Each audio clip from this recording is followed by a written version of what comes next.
តុលាការក្រុងភ្នំពេញសម្រេចឃុំខ្លួនមេខ្លោងអនឡាញស្កេមចំនួន7នាក់ដាក់ពន្ធនាគារក្រុមជនត្រូវចោទជាមេខ្លោងចំនួន7នាក់ត្រូវបានបញ្ជូនទៅឃុំខ្លួនជាបណ្ដោះអាសន្ននៅមណ្ឌលអប់រំកែប្រែទី1កាលពីថ្ងៃទី5ខែមីនាឆ្នាំ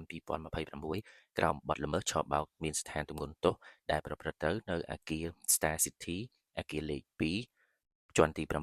បន្ទប់លេខ912ភូមិទ្រូងមាន់សង្កាត់អូបៃក្អមខណ្ឌសែនសុខរាជធានីភ្នំពេញយោងតាមដីកាសម្រាប់ចំនួន7ផ្សេងគ្នារបស់លោកឡាវក្រឹមចៅក្រមស៊ើបសួរនាំនៃសាលាដំបងរាជធានីភ្នំពេញបានបញ្ជាក់ថា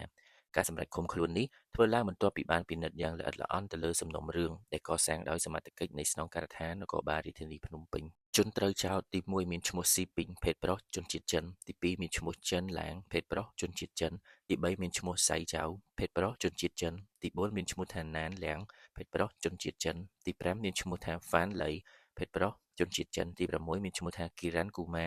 ប្រាយ៉ាភេទប្រុសជនជាតិនេប៉ាល់ទី7មានឈ្មោះថាម៉ូតសាគីបភេទប្រុសជនជាតិឥណ្ឌាជនបរទេសទាំង7នាក់នេះត្រូវបានដាក់ឲ្យនៅក្រោមការពិនិត្យពីបទឆបោកមានស្ថានទម្ងន់ទោស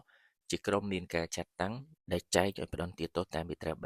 377និងមាត្រា380ត្រង់ចំណុចទី5នៃក្រមព្រហ្មទណ្ឌតាមរបាយការណ៍របស់ក្រសួងយុទ្ធភ័ពបានឲ្យដឹងថាក្នុងរយៈពេល8ខែចុងក្រោយនេះតុលាការកម្ពុជាបានអនុវត្តនីតិវិធីផ្លូវច្បាប់ទៅលើសំណុំរឿងពាក់ព័ន្ធទៅនឹងការឆបោកអនឡាញដើម្បីផ្ដន្ទាទោសមេខ្លោងអនឡាញនិងបព្វពួកចំនួនជាង500នាក់ក្នុងនោះរាប់បញ្ចូលទាំងសំណុំរឿង Gen Z សំណុំរឿងអង្គញាលីគួងនិងសំណុំរឿងធំៗពាក់ព័ន្ធទៅនឹងមេខ្លោងជាជនបរទេសផ្សេងទៀត